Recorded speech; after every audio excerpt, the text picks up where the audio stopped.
హల్లెలూయా. ఇది నా వాక్యము. యోమ్ దెబిరీం 29వ తారీఖు 5వ నెల 2025వ సంవత్సరం. మన దేవుడిస్తున్న చక్కటి మాట. కొరింథీలకు రాసిన మొదటి పత్రిక 6వ అధ్యాయము 15వ వచనం.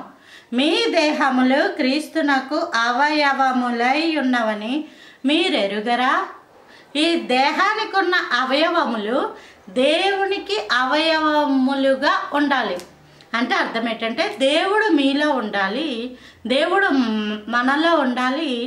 దేవుడు చూస్తే కంటి చూపు ఎలా ఉంటుంది అలా చూడాలి. దేవుడు మాట్లాడితే ఆ నోరు ఎలా ఉంటుంది అలా మాట్లాడాలి. దేవుడు చేతితో తాకితే ఆ స్పర్శ ఎలా ఉంటుంది అలా ఉండాలి. అంటే ఈ యొక్క అవయవములు దేవునికి సంబంధించినవి అన్న విషయం జ్ఞాపకం ఉంచుకోవాలి.